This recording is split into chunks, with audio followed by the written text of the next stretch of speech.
Hey guys, welcome back to the channel. Well, the last video we had a radiator swap. So what happened after that is a 23-year-old hose decided to blow. The only problem is it's underneath the intake and it's going to take a little bit of effort to get to, and this was a special order hose. I'm going to show you how to fix this when we come back.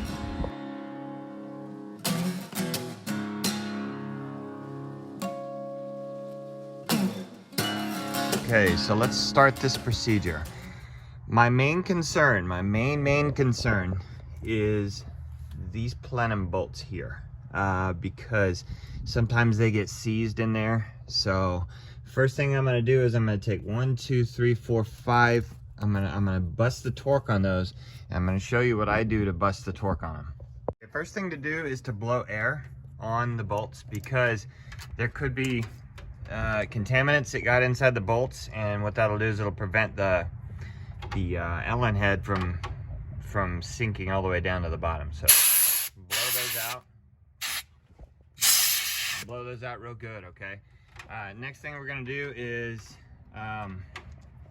undo the torque. So blow those out good. Oh yeah, I'm getting some dust. All right, let's see if we can bust these loose. So get them in there square. This is a 6mm Allen head. I'm working off hope right now. I hope they work. All right, that one worked. I'm pushing down kind of hard. Okay, good. It worked. This truck's been in a northern salty environment. Okay, perfect. I think we're gonna be okay with a little bit of hope. All right, this one. Okay, good. And then one more. It's way in the back. I'm gonna have to use my stubby to get that one loose. But they look like they're behaving. Next thing I'll do is take all the hoses off my intake tube, and I'm gonna take my intake tube, I'm gonna take it off, completely off, so I can gain access to a bunch of things underneath here. We're gonna take the spark plug wires off here and here. We're going to take these two bolts off so that we can undo our throttle cables.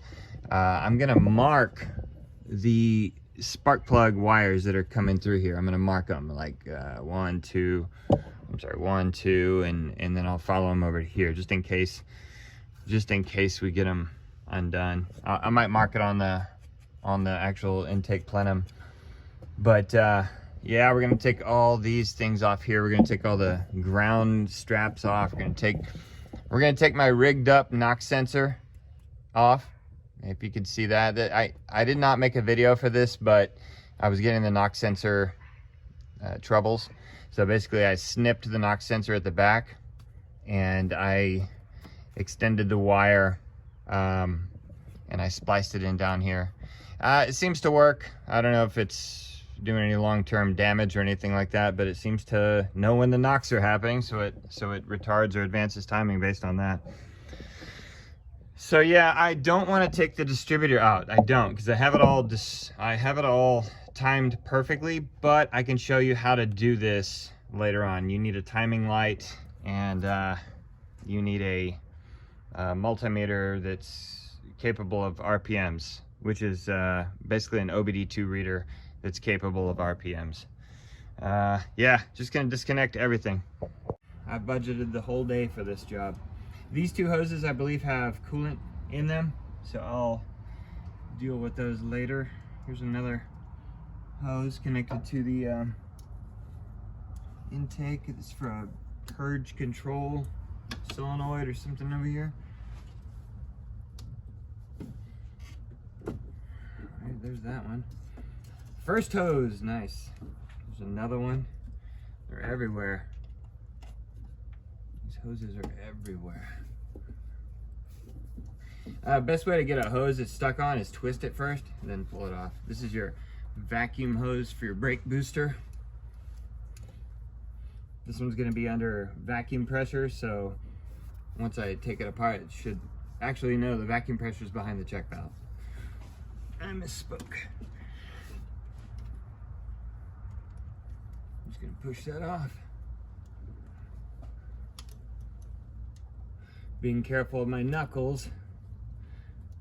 I don't want it to slip and cause knuckle harm. There you go. All right, get that out of the way. Tons of little hoses to take off.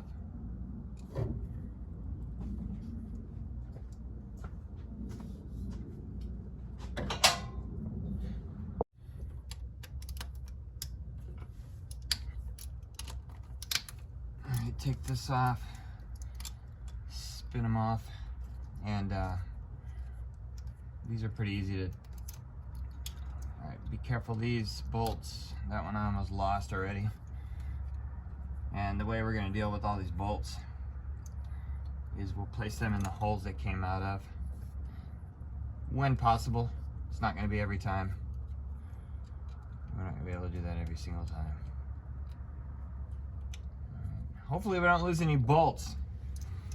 Okay, so see, when this is open, I can actually take it out of the stirrups here and take it off the throttle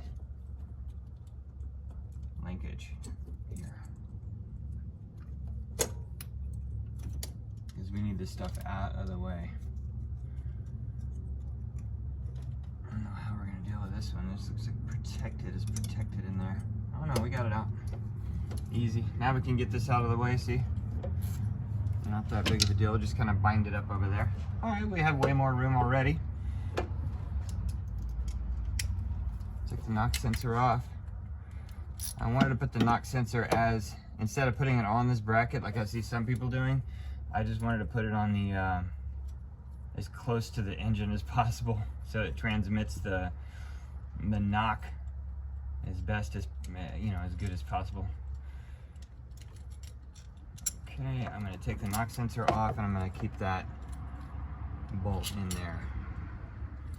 I know it's a little bit wobbly and stuff, but it'll keep it together. Alright, let's see, we'll take all these off. All these are 10 millimeters, by the way, so it's fairly easy. I got 2 grounds here and a bracket right here. A bunch of stuff connected to this plenum. Just keep track of all your bolts, and if they're different lengths, obviously put them back in the holes they should go in.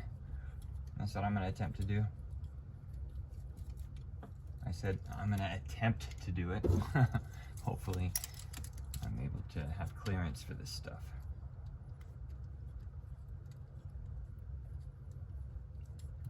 This truck has about 270,000 miles on it, so there's a lot of, yeah, see, that one's a little bit longer than normal, and that's a special grounding bolt, so I think it grabs a different way. I don't know.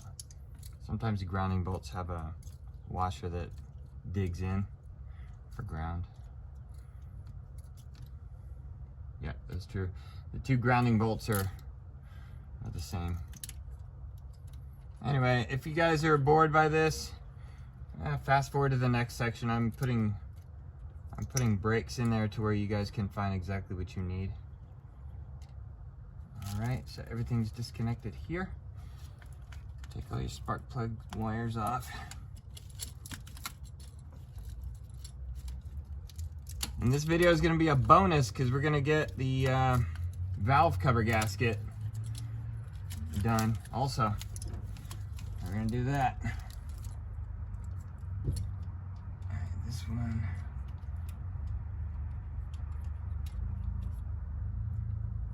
These 2 grounds.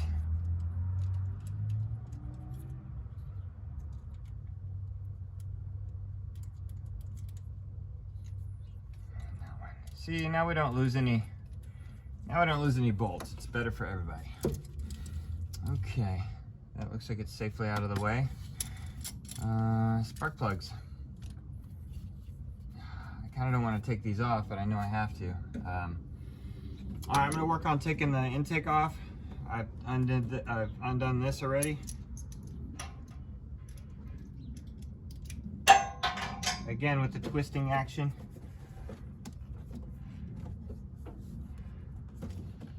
work with it. You're gonna get busted knuckles, it's just a fact. Hopefully not too bad. There's one. And all these parts that are coming out of here, you can get them at a junkyard, but it's gonna be kind of hard to get them from Nissan because it's so old.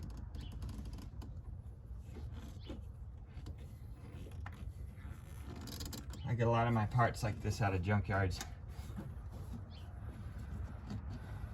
All right.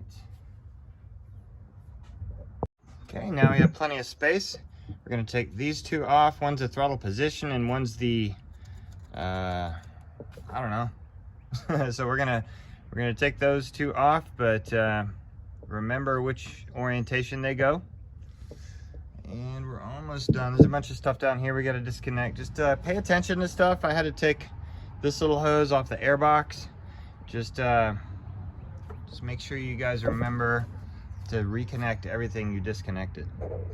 Okay, so at this point I've taken off almost all the little hoses and stuff in the back that I think are connected. I've never done this job before, so I took them all off, the ones that I think that are connected. Now when we start to pull the plenum off, there will be surprises. I just hope they're not going to be that big of a deal type of surprises.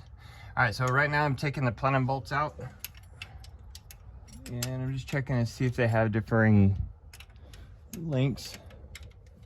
And if they have different lengths, I will group them accordingly. I'm going to lay them across the ground in the right order and hopefully not kick them. But if I was a Nissan engineer, I would make them all the same length so that the mechanic doesn't mix them up. But hey, not every engineer thinks that way. But two are the same. I'm gonna go ahead and set them in a place. And I don't know if you saw that bolt, but it was very corroded. Just be careful if you have a northern environment truck. You might need to heat them up or spray penetrant on them. I actually should have done that. I just jumped right in. But this is one of the bolts that it can be lost if I'm not careful. All right. See the corrosion on that? Yeah.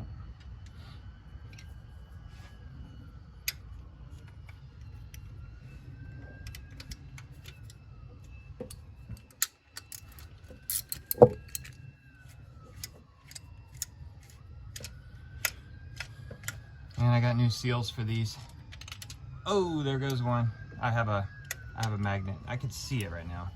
It's just hanging out right there, but be careful.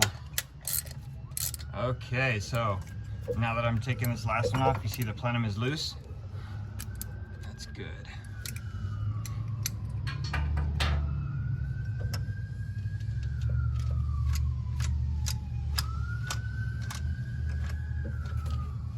Ambulance passing by, somebody's hurt. All right, all these bolts seem to be the same size, so but the one by the firewall actually has the most corrosion. And everyone needs a magnet so you can get your lost items such as these bolts. Okay, let's see what kind of trouble we're gonna get into here. All right, I've disconnected that. Seems to be okay.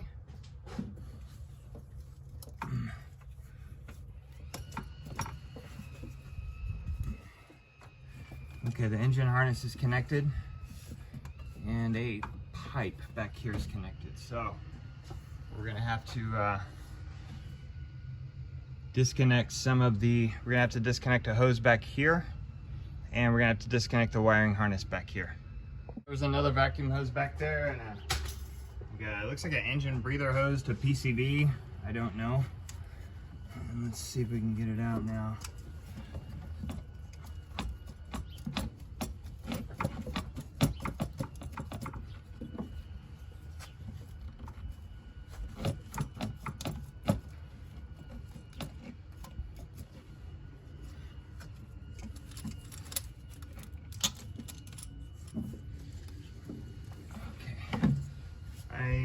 need to disconnect that breather hose. 2 more hidden hoses back there too.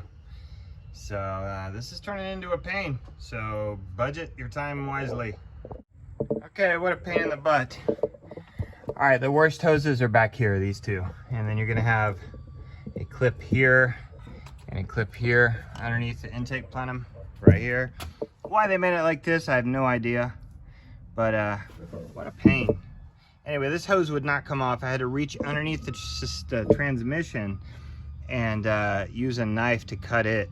I'm gonna install a new length of that hose, and good riddance, because these hoses are a little bit cracked here in various places. I'm just gonna replace all that. Just too much potential for leakage down there. All right, so let's see if we can get to our other hose a little bit better now that the intake plenum's gone. Where is it? Nope, it is not able to be gotten close to. All right, so it's way down in here. I'm gonna have to take the distributor out, but I'm glad I took it out now. That way I can mark the bolt where it needs to be, because I already have it timed perfect. So I'm gonna mark exactly on that washer. I'm gonna draw a little circle around where it needs to be hanging out at. I'm gonna lay the distributor aside and see if I can get in there, but it's a tight fit for all this stuff. Here we go. All right, so I'm gonna draw right here with a pencil where that nut needs to go. And if it's not exactly perfect, I'll know. Just gonna put a bunch of pencil right around everything. And that way, if I see any white, any silver, I'll know. Okay. All right, next step is to take this off. I'm actually not gonna unplug the wires for the spark plug wires. I have to get in there, but we're gonna attempt to do this without taking all the wires off. It may not happen, but we shall see. We have a lot of the wires taken off already. The compressor wire needs to come out. I might have to take the wire off here and lay it aside and remove the bracket right here. We will see. But first things first, what I need to do is I need to protect the intake. All right, I removed the bolt. Now the distributor, can't move it.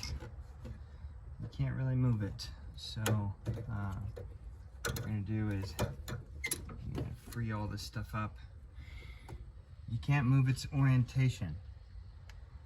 All right, and you really should replace the O-ring apparently, but I don't have that O-ring right now.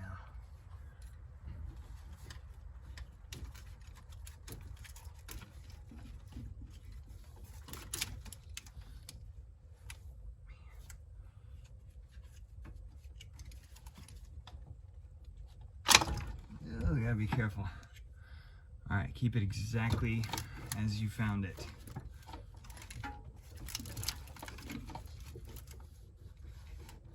Don't let it move. Okay, it looks like I might be able to access this hose now. All right, so it's gonna get more complicated. I removed the fan shroud. Next, I'm gonna take tension off this pulley, and I'm gonna remove the pulley bracket here in the front. There's 3 bolts and a tensioner right here. So that's what I'm gonna do next. All right, to get the belt loose, you break tension on this pulley, the bearing actually, right here. Should be on there kind of tight. So you loosen the tension on the actual bearing, then you loosen this top bolt, which frees up the belt. It will allow the pulley to move a little bit. All right, and then you're gonna start seeing some slack. You're gonna start seeing some slack in that bolt, or in that belt.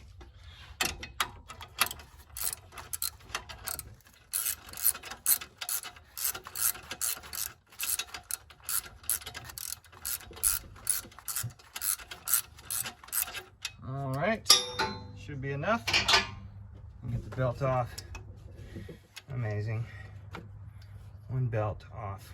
And then we're gonna get this bracket off. So there's 1, 2, 3. It looks like 12mm bolts. We're gonna get those off. Get this bracket out of the way, and hopefully we can gain access to that bottom clamp. I don't know. Again, I don't know why Nissan insisted on doing this. And I'm working on the last bolt now for that.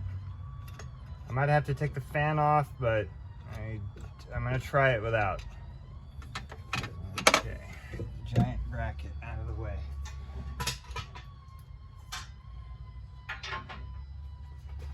Okay, let's see. I think I can.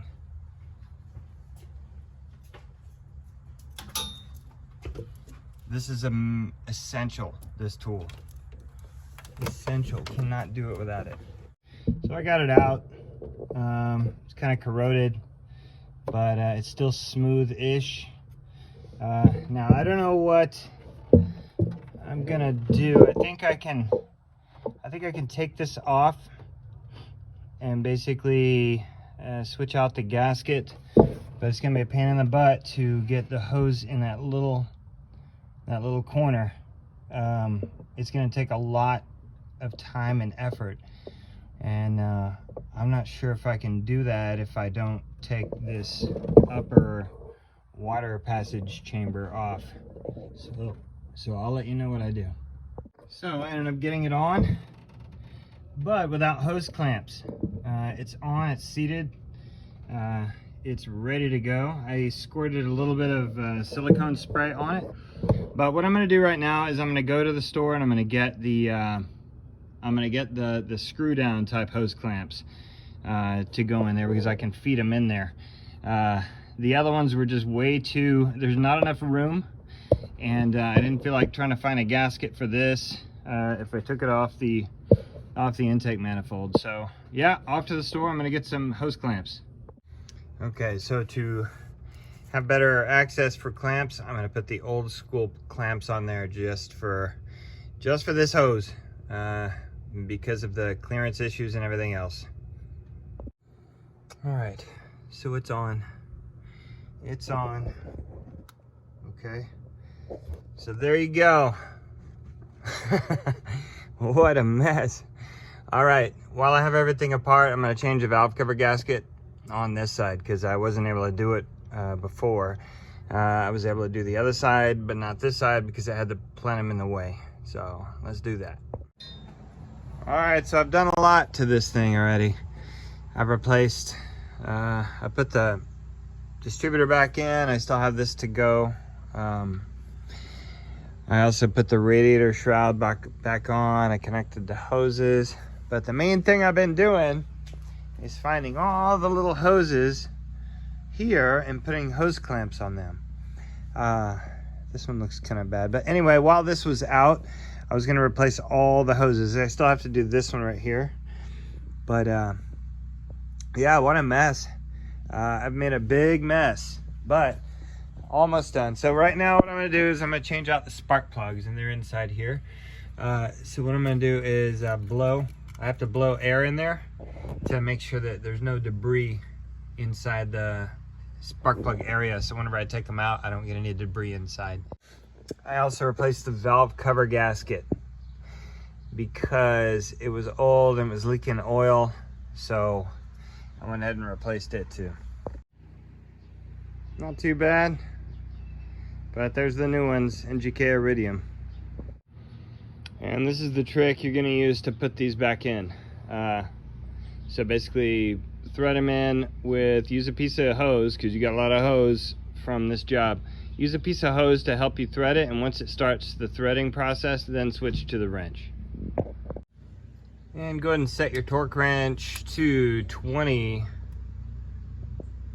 foot-pounds, which you can see right there. It's 14 to 22. I didn't want to overdo it. All right, all done with the 6. I can't even imagine doing this with the intake plenum already on the car. These spark plugs look pretty bad. You know, I don't know how long they've been on there, but they look pretty bad. They're not completely beat up, but I'm glad I changed them. So yeah, if you guys have this thing off, if you guys have your Plenum off, change your spark plugs and change all the little hoses. It's gonna take a while. It's taken me like 4 weeks, or a whole month, and I still have another hose back here I just found today. It's a L-shaped hose. I need to change it. All right, I think it's about time to put this intake back on. So, quick recap.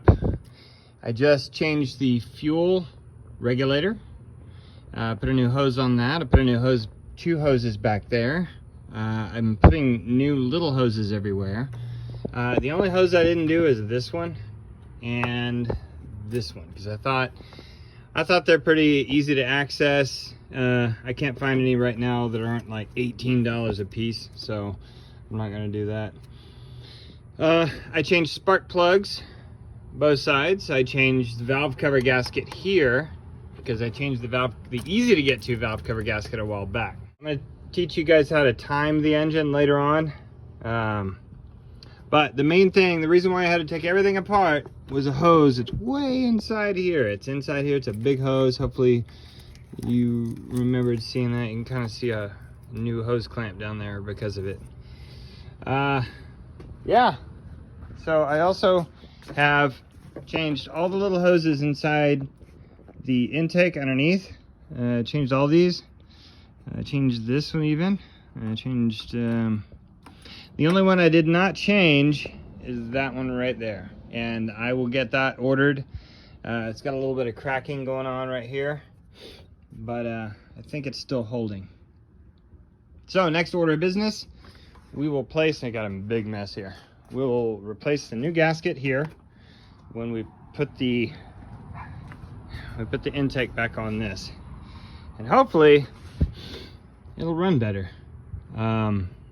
But also hopefully it will not dump coolant everywhere.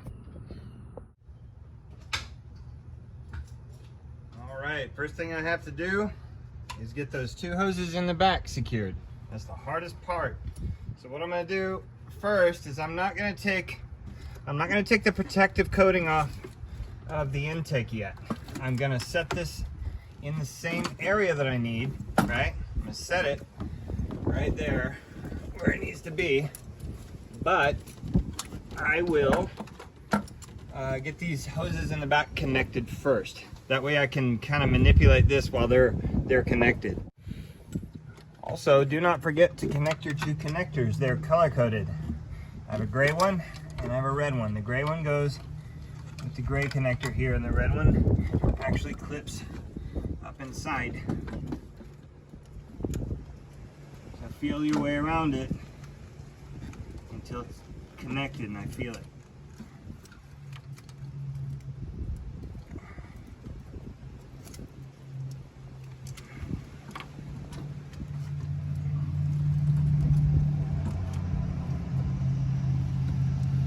It's not staying, there's something wrong. Alright, I got both hoses secured. Now I have to tighten the hose clamps. Like I said earlier, I used the worm style hose clamps because the other ones I can't get the right gauge of hose to keep them on there with the original hose clamps. So what I have to do is use the worm style. So I need room. It's a very tight fit. My truck is lifted, so I have to be on top of right in front of the radiator. I have to put my knees. That way, I'll put my knees on the radiator and break the radiator.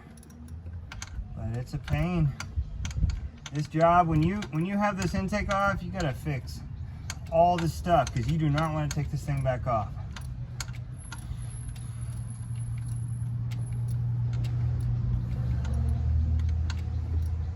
Again, I'm not done changing radiator hoses. There's more. There's a couple on the firewall here I could change, etc. But as of now, I'm just gonna do Just gonna do what I can. Oh, that one's gotta move a little bit. Make sure there's no chafing going on these hoses. All right, we got another one way back here. We can't forget any of these hoses, but we'll put that one on later. All right, next. Let's get those two hoses in the back secured. What you're gonna do is lift it up like this, and you're gonna remove all this intake protection you put on here with this tape. All right, whatever you guys use, peel it off carefully. Don't get any pieces down inside your intake. I'm using metal tape, so it's really important I don't.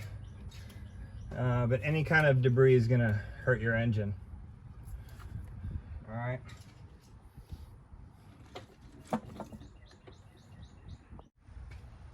Okay, at this point, I've removed everything and I've taken my gasket out. Now, usually there's a word that says up on your gasket, but this one doesn't have it. So what I'm gonna do is I'm gonna put the printed side up. I guess that's the default way to do it. Anyway, I'm gonna be extremely careful here. I'm going to be careful not to scratch that intake. But here goes. I'm gonna put it in here carefully. Carefully. Line it up. Because once you mate this, it's gonna be mated for a while. It's gotta be right. Oh, here we go. Okay, here we go. All right, there is a few adjustments I need to make here, but it's almost in. I'm lined up with the bolt holes. I just need to be lined up with the actual intake holes.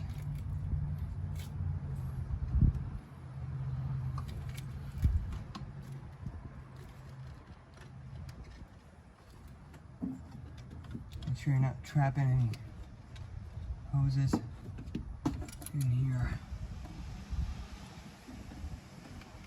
Make sure nothing's crimped, trapped.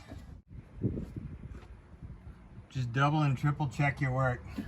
All right, so what I'm gonna do is I'm gonna stab a couple of these with the bolts, and then work my way down, and then torque them down. I will start with the center one.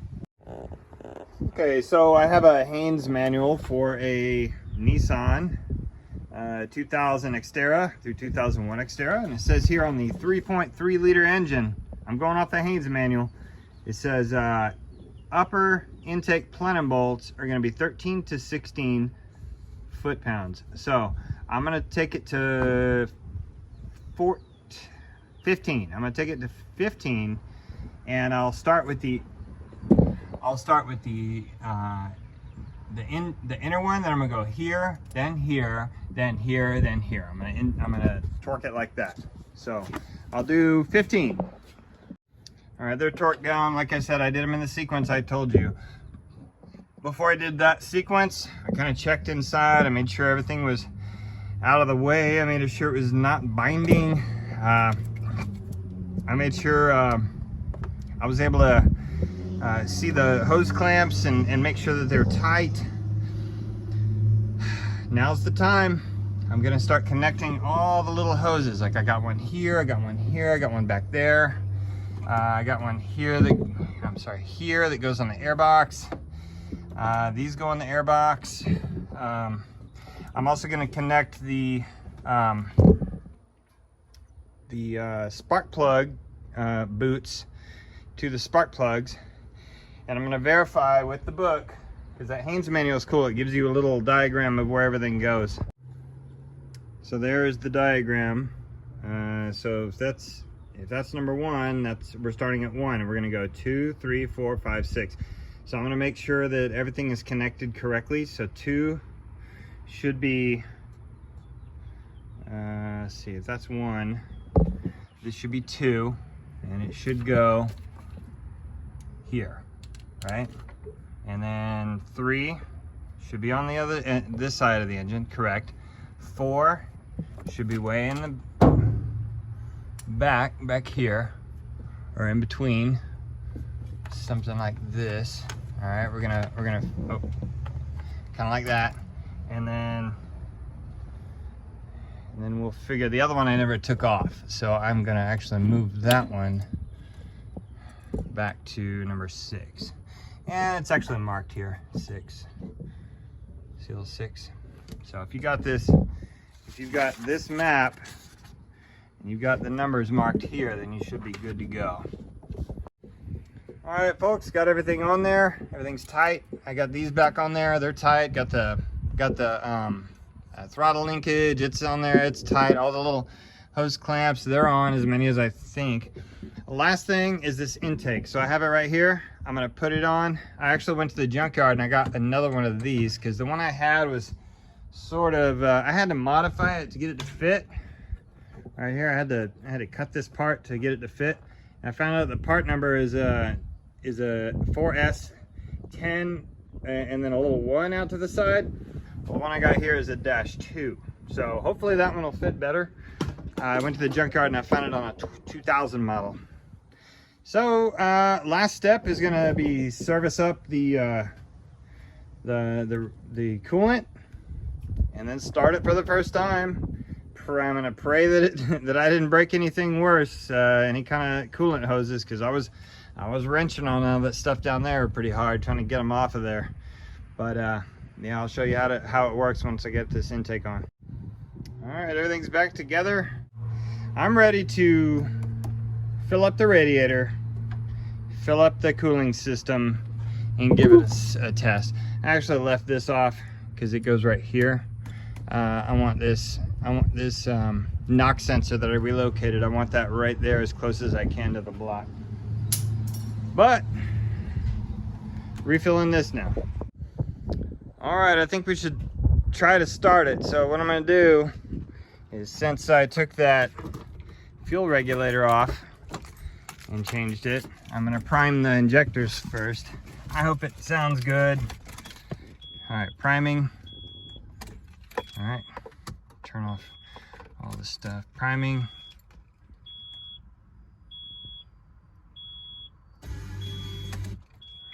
I gotta turn that off. Priming. All right, here we go.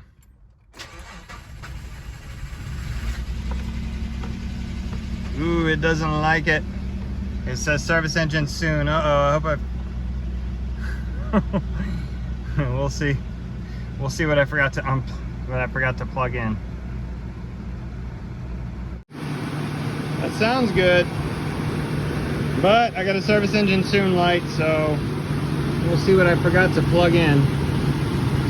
Maybe one of these hoses back here. I don't know. I don't think I forgot anything.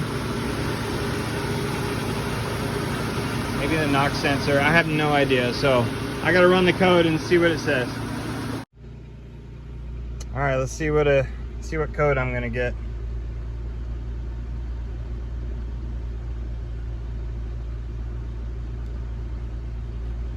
All right.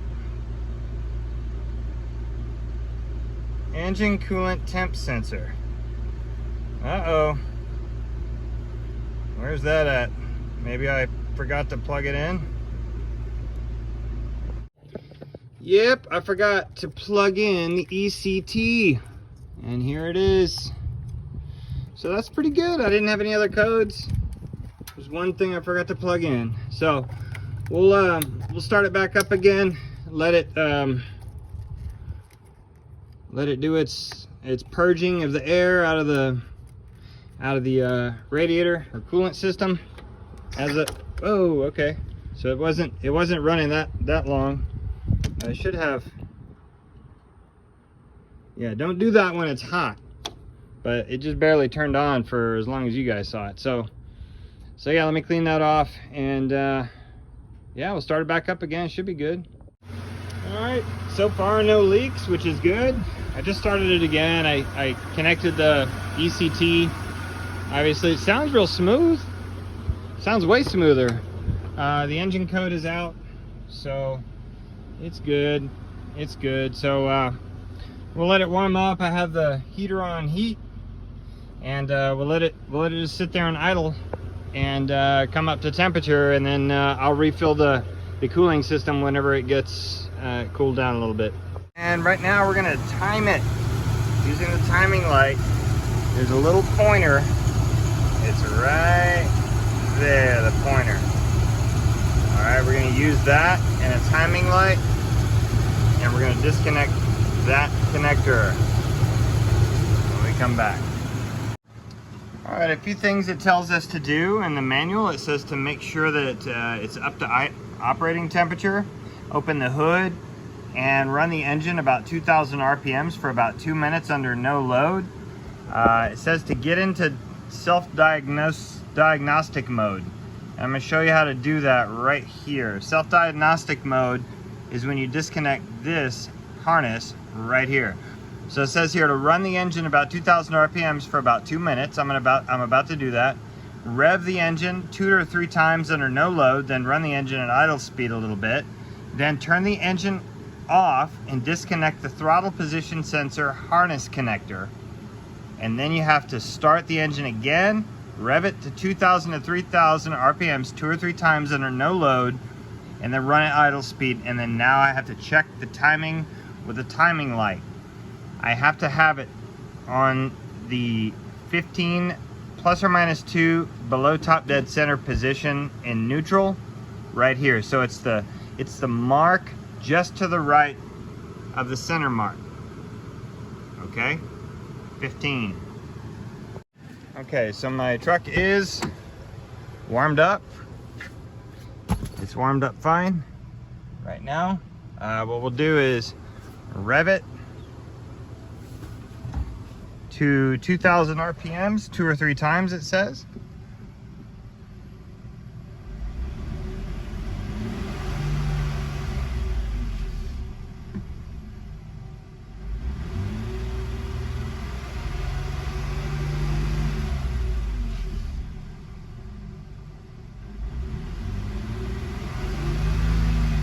Oh, exceeded.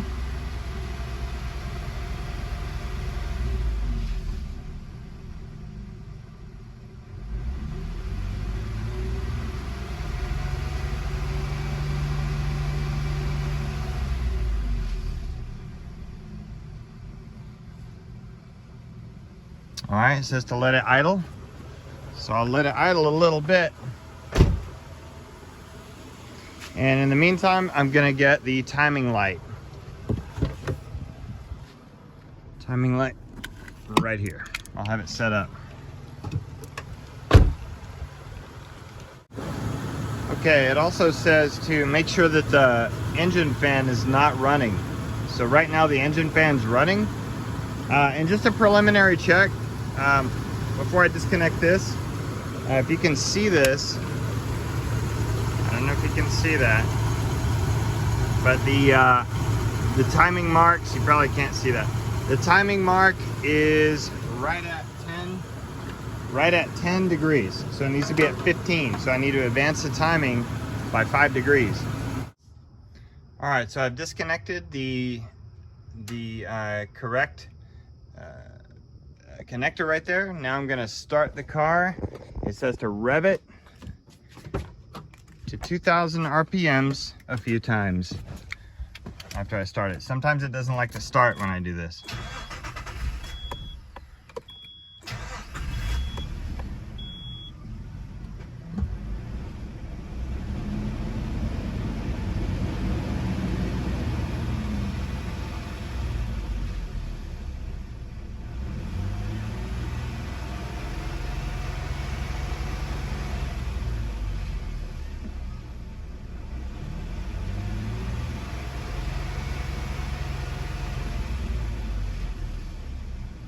All right, hopefully it doesn't die. It usually does not die. It usually goes right back. That's good. Okay.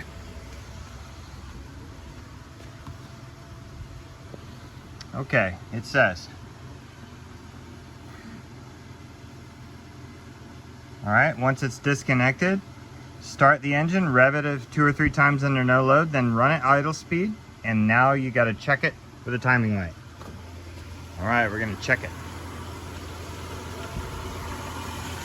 Number one is where the timing electrode thing is at, and it's almost in time. It's almost to the 15 degree. It's a little bit low.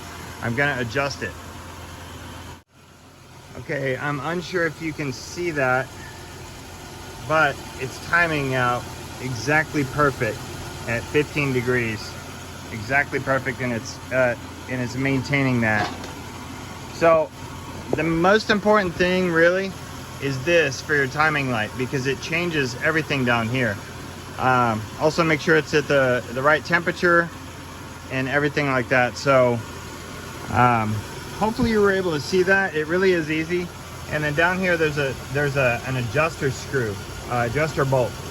So whenever you adjust it, re-verify your timing before you set everything back to normal. Okay, all right, we'll see you next time on I Just Fix It Myself.